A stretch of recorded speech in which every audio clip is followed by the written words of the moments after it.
as we get excited for the NFL season to kick off this week, millions of Americans are going to be placing legal bets on their favorite teams, including right here in North Carolina. The American Gaming Association projecting billions of dollars are going to be wagered for NFL games alone this season. But September also marks Responsible Gaming Education Month. So we want to bring in Bill Miller, President and CEO of the American Gaming Association. Good morning, Bill. Thanks for joining us. Good morning. Thank you so much for having me on. Absolutely. So a lot of trends, and now that North Carolina is in the mix here over a year for online sports betting, let's talk about some of the sports gambling landscape here and how it's launched and now what it seems to be part of the American culture, right? Well, first, thank you so much for giving me the opportunity to talk a little bit about how exciting it is anytime we start the NFL season, and then what sports betting looks like as a part of that. And so you alluded to kind of trends and growth, and what we've seen, and our data shows that $30 billion will be wagered this year on the NFL season by adult Americans legally. And that's up about 8.5% from last year.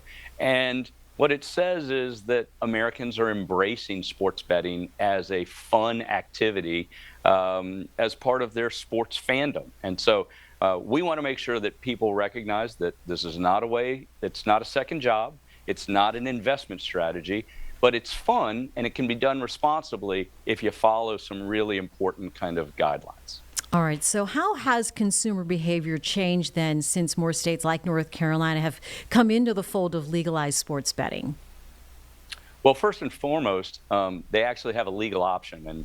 And it was only 2018, the only place you could legally bet on sports in America was Nevada.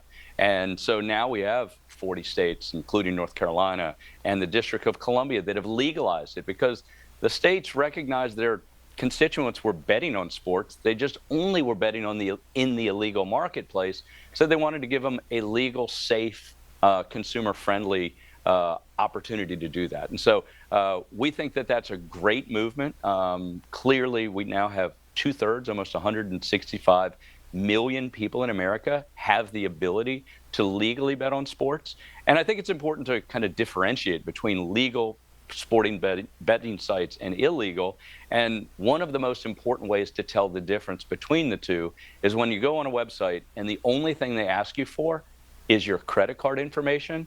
It's probably an illegal website because we verify age, we verify location, we verify identity in order to make sure that the people that are using our product and are betting on our sites are, of age and who they say they are.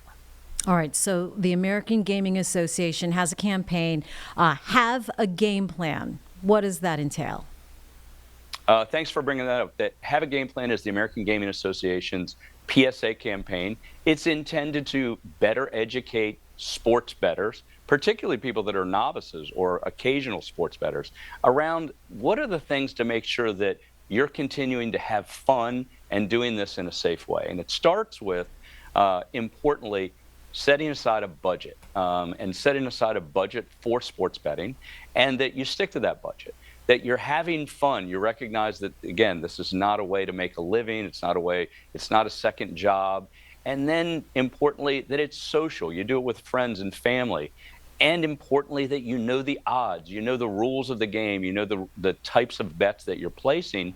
And then importantly, that you keep your cool and you recognize that, there is definitely, you can be really excited about, being a fan. You can even be more excited when you put a little money on the outcomes of the games. But you need to make sure that you recognize that this is fun and it's not something to be upset about at the end of a game or the end of your bet. And so fan harassment, athlete harassment, those sorts of things are elements that we really want to make sure that people understand. This is a way to have fun. It's a way to enhance the sports betting experience. But if you do it, if you use haveagameplan.org and understand the elements to have fun. All right, September, Responsible Gaming Education Month. Why is this message particularly important as we head into football season, since, of course, online betting is year-round?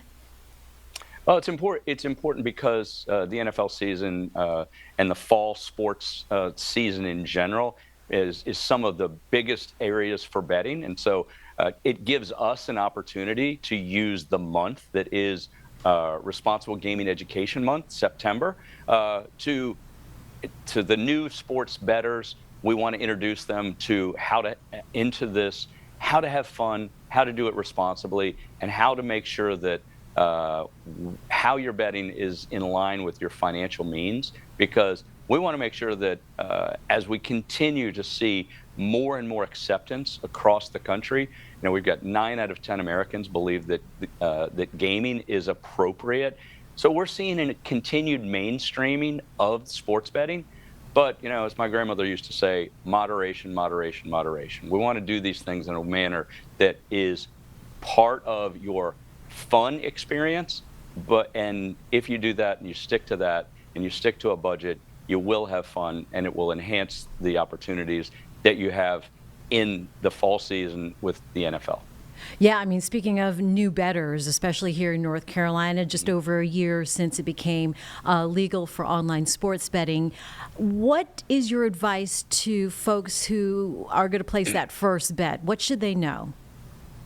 Well, I think importantly, know the difference between a legal and an illegal website. And as I said, one of the most telling reasons that you will see an illegal website is the only thing they'll ask you for is your credit card information.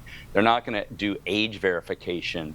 They're not going to do identity verification, and they're not going to do location verification.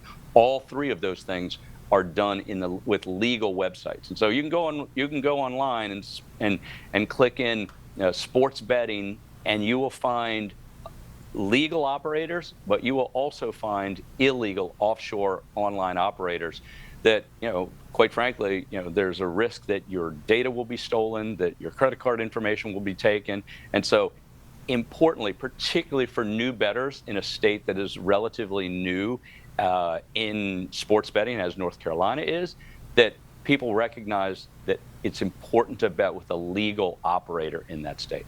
All right, real quick, Bill, anything else we should know before we let you go today? Well, again, really excited about the season. Really excited about really the embrace and acceptance of sports betting across the country, and certainly in North Carolina. And for more information, if you want to learn about how to be a smart bettor, go to haveagameplan.org. If you want to learn more about where you can bet, what are the operators in particular states, it's americangaming.org. All right. Bill Miller, President and CEO of the American Gaming Association. I only make 50-cent bets myself there on online. So part of the entertainment value for watching your favorite sports. Thank you for your time here on Live Impact News. Excellent. Thank you so much. Appreciate it.